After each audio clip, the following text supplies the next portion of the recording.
Eleanor Davis sat in the front row of the Oprah Winfrey Show audience, her weathered hands folded carefully in her lap, trying to steady the trembling that had started the moment she walked into the studio. At 72 years old, she had taught over 3,000 children during her 50-year career. But she had never imagined that one day she would be the one needing to learn the hardest lesson of all: how to ask for help. The letter she had written to Oprah 3 months ago had taken her 6 attempts to complete. How do you explain to someone that you spent your entire life giving everything you had to other people's children, and now, in your golden years, you can barely afford to feed yourself? How do you admit that the pension you thought would sustain you has been eaten away by inflation, medical bills, and the simple reality that teachers' salaries were never meant to build wealth, only to build futures for others? Eleanor wore her best dress, the navy blue one, with small white flowers that she had bought 12 years ago for her retirement party. It still fit, though she had lost weight over the past year as grocery money became increasingly scarce. She had pinned a small brooch to the collar, a gift from her students in 1987, shaped like an apple with a tiny crack down the middle where the metal had aged. Today's show theme was Heroes Among Us, and Oprah was celebrating people who had dedicated their lives to serving others. Eleanor had been invited as part of the audience after the show's producers had been moved by her letter. But she wasn't supposed to be a featured guest. She was just supposed to listen to other people's stories of service and sacrifice, to find inspiration in their recognition and celebration.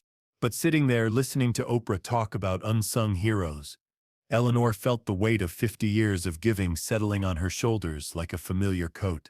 She thought about the thousands of dollars of her own money she had spent on classroom supplies, the countless evenings she had stayed late to tutor struggling students, the weekends she had spent at school events, and the summers she had used to take additional training, all while living on a salary that barely covered her basic needs.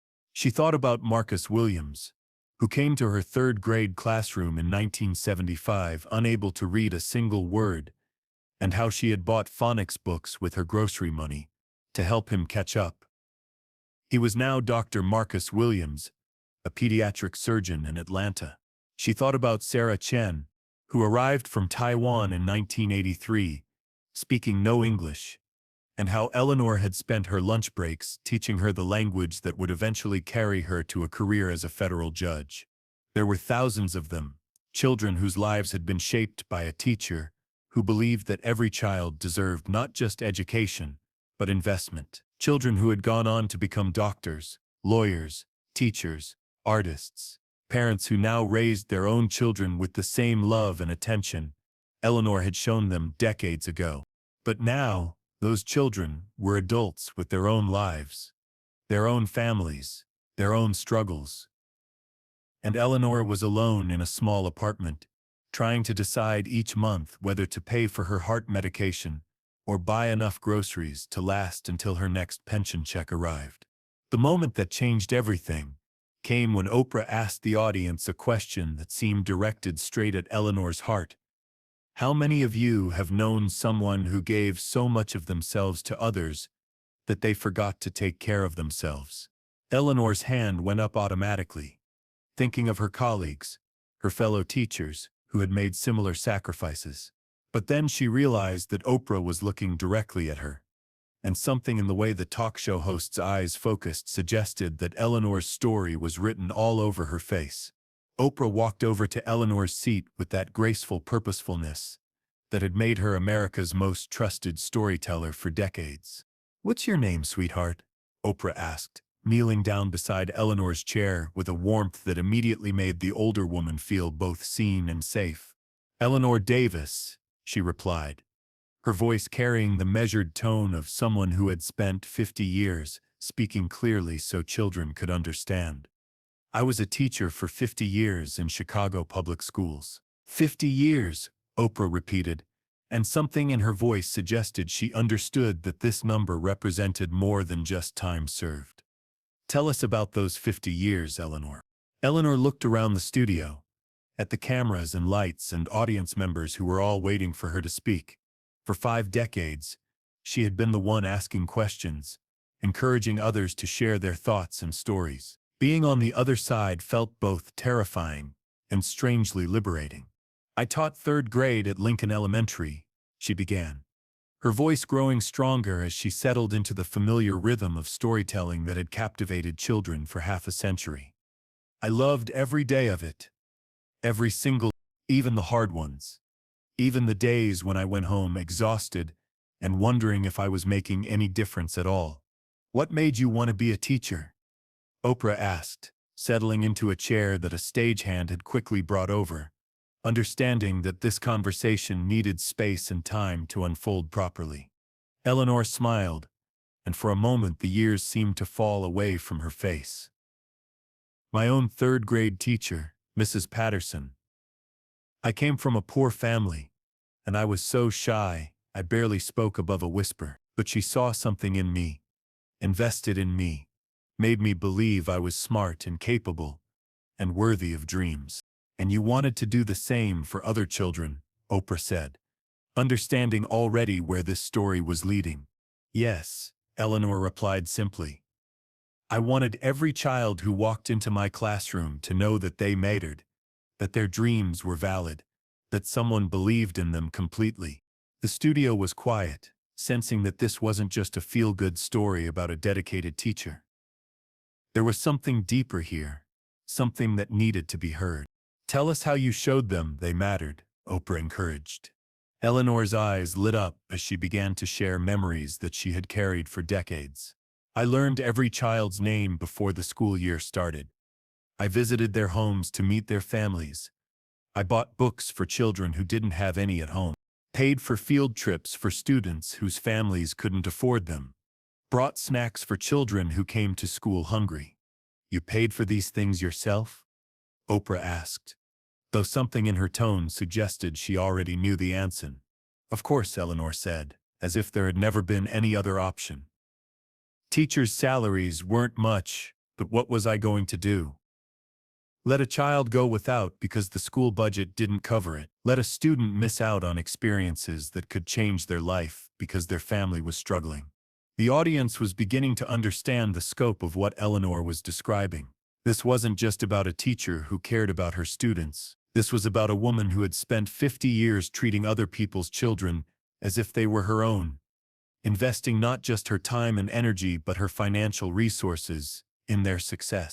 Eleanor, Oprah said gently, how much of your own money do you think you spent on your students over 50 years?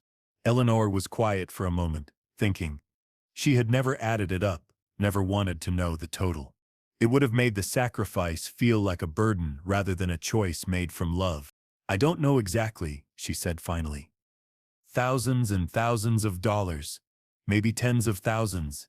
I bought classroom libraries, art supplies, winter coats for children who didn't have them, Christmas presents for students whose families couldn't afford them.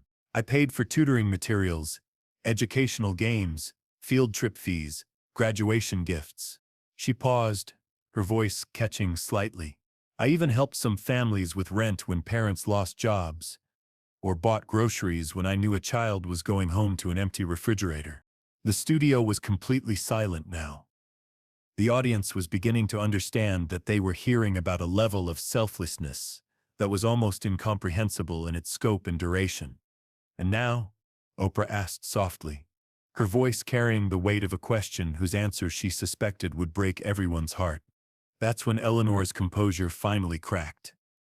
The tears she had been holding back for months, maybe years, began to fall. Now I can barely afford my own groceries, she whispered, her voice breaking completely. My pension is $600 a month. My rent is $450. My medications cost almost $200. I have utilities and insurance, and she stopped, overwhelmed by the mathematics of survival that had become her daily reality. Some days I sit in my apartment and think about all the money I spent on other people's children. I wonder if I was foolish, she continued, her words coming faster now, as if a dam had finally burst. I wonder if I should have saved more, planned better, thought about my own future instead of always thinking about theirs. The camera caught the moment when Eleanor looked directly into the lens, speaking to invisible faces that represented thousands of former students scattered across the country. But then I remember Marcus learning to read, and Sarah mastering English, and Jennifer getting into college because I help her with her application, and Michael becoming an engineer because I taught him that math could be beautiful. And I know I would do it all again, she said, her voice growing stronger even as the tears continued. I would give everything again, because that's what love does. It gives everything. The audience was openly crying now, understanding that they were witnessing something rare. The testimony of someone who had lived a life of complete service and was now facing the consequences of that choice with grace and dignity. Oprah reached over and took Eleanor's hands in her own. Eleanor, what do you need right now? What would help you? Eleanor looked down at their joined hands, surprised by the directness of the question. She had spent so many years focusing on what others needed that she had almost forgotten how to articulate her own needs. I need to know that I'm going to be okay, she said simply. I need to know that I can afford my medications and my rent and food. I need to know that I won't have to choose between staying warm and staying fed this winter.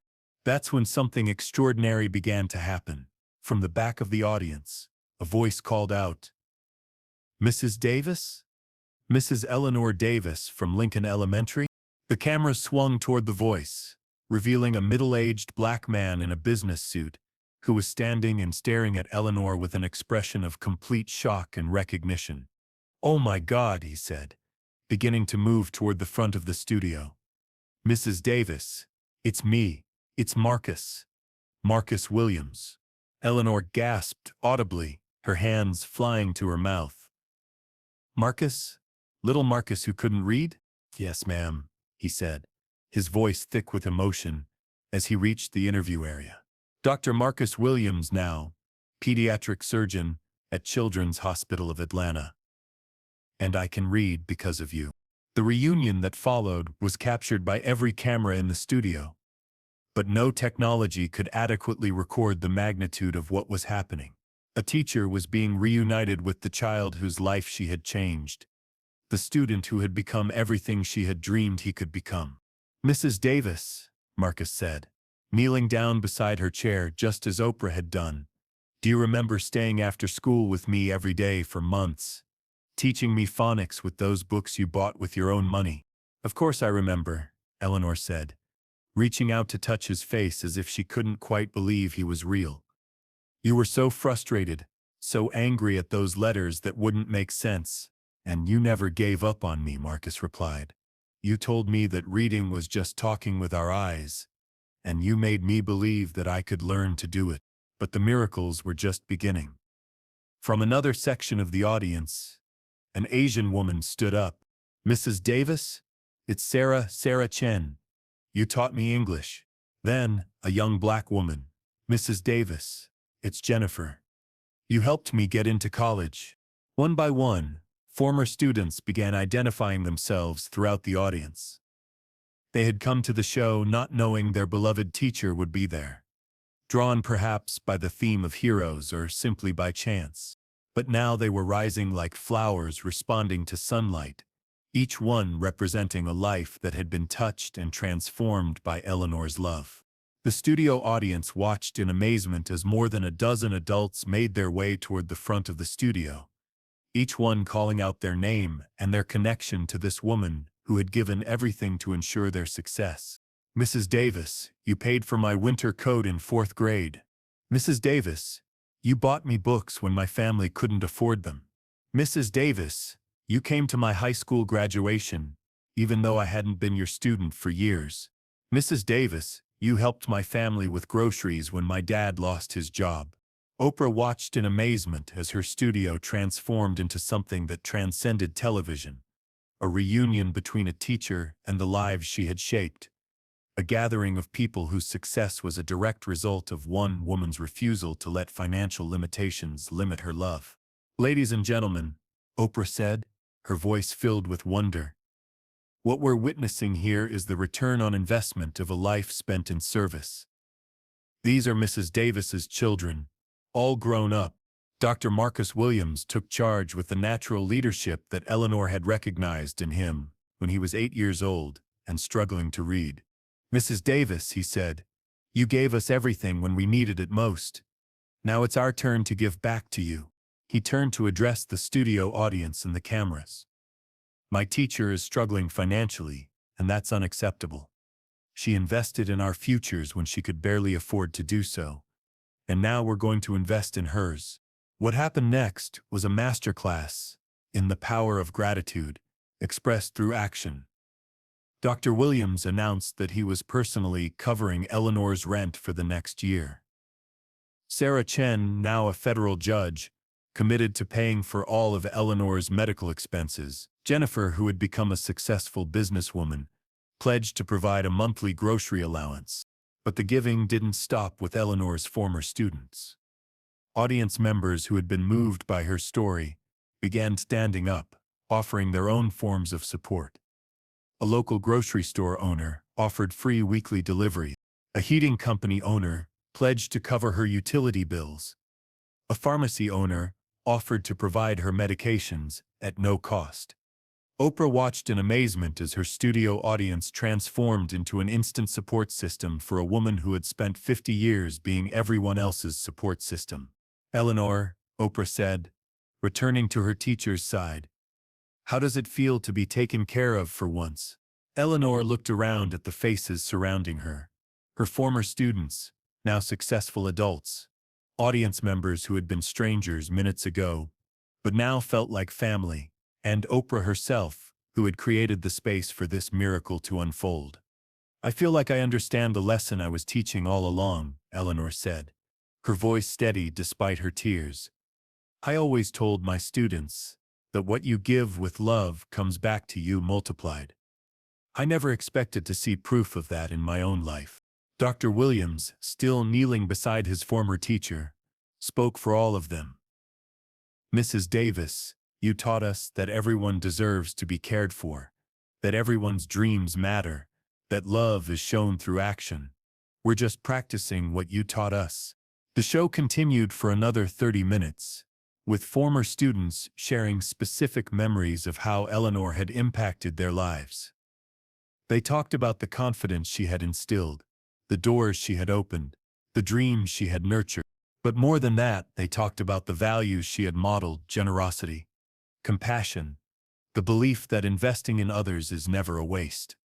The episode ended with Eleanor surrounded by her former students, all of them now successful adults, who had gathered around the woman who had helped shape them into who they had become. But perhaps the most powerful moment came when Oprah asked Eleanor what she wanted to say to teachers who might be watching. "I want them to know that what we do matters," Eleanor said, looking directly into the camera. "Every dollar we spend, every extra hour we give, every time we choose to see potential instead of problems, it all matters. And someday, somehow, it comes back to us in ways we never expected." She paused, her voice growing stronger. "I want them to know that loving other people's children isn't a sacrifice. It's an investment in the future, and the returns are immeasurable." The show aired 6 weeks later, and the response was unprecedented. The Oprah Winfrey Show received over 100,000 letters from viewers, many of them from teachers sharing their own stories of sacrifice, others from former students who wanted to track down teachers who had made a difference in their lives. But perhaps the most meaningful response came from Eleanor herself. 3 months after the show aired, she sent Oprah a handwritten letter on school stationery. "Dear Oprah," she wrote in her careful teacher's handwriting, "I wanted you to know that what happened on your show didn't just change my financial situation. Though I'm comfortable for the first time in years, thanks to my students' generosity, it changed how I see my own life." She went on to describe how Dr. Williams had helped her set up a proper retirement fund, how Sarah had connected her with financial advisors, how Jennifer had taught her to budget in ways that would ensure her security for the rest of her life. But more than that, she wrote about how the experience had helped her understand the true impact of her career. "I spent 50 years wondering if I was making a difference," Eleanor wrote. "Your show proved to me that I was making a legacy." A year later, Eleanor was featured in a follow-up episode of The Oprah Winfrey Show. She appeared not as someone who needed help, but as someone who had become a symbol of the teaching profession's value and impact. The most beautiful thing, Eleanor told Oprah during her return visit, is that this story has inspired other people to reach out to teachers who influenced their lives. I've received hundreds of letters from people all over the country who tracked down their own elementary school teachers to say thank you. She had started a foundation called Teachers Angels, which connected successful adults with retired teachers who were struggling financially. The foundation had already helped over 200 teachers and had created a model that was being replicated in school districts across the country. Dr. Williams, Sarah Chen, Jennifer, and many of Eleanor's other former students had become the foundation's board members, using their professional success to ensure that other teachers didn't have to choose between taking care of their students and taking care of themselves. Mrs. Davis taught us that education is about more than what happens in textbooks, Dr. Williams said during the follow-up show. She taught us that caring for others is the highest form of intelligence, and now we're using everything she taught us to care for teachers like her. 5 years later, Eleanor Davis, now 77, and financially secure thanks to her students' generosity, continues to volunteer in elementary schools throughout Chicago. She mentors new teachers, sharing not just her expertise but her understanding of how to balance giving with self-care. I tell young teachers that loving your students doesn't mean sacrificing your own well-being, she says. It means creating a sustainable way to give, so you can keep giving for decades. The foundation she inspired has now helped over 1,000 retired teachers and has lobbied successfully for pension reform in 12 states. More importantly, it has created a network of gratitude that connects successful adults with the educators who shaped their lives. But perhaps Eleanor's greatest legacy isn't the foundation or the policy changes, or even the financial security her students provided. It's the proof that a life spent in service to others creates ripples that extend far beyond what any one person can imagine. Every year on Teacher Appreciation Day, Eleanor receives hundreds of cards and letters from former students, their children, and even their grandchildren. Each message is a reminder that the investment she made in reading lessons and winter coats and Christmas presents and college applications has multiplied across generations. I learned that giving everything doesn't mean losing everything, Eleanor reflects. It means planting seeds that grow into forests. I may have given my money and my time and my energy to my students, but they gave me back something more valuable. The knowledge that love, when given freely and consistently, always finds its way home. Because sometimes the most powerful stories aren't about what we accumulate, but about what we give away. Sometimes the greatest investment isn't in our own future, but in the futures of others. And sometimes, the teacher who thought she had nothing left to learn discovers that the most important lesson was waiting for her in a television studio. Surrounded by the living proof that a life spent loving others is never a life wasted.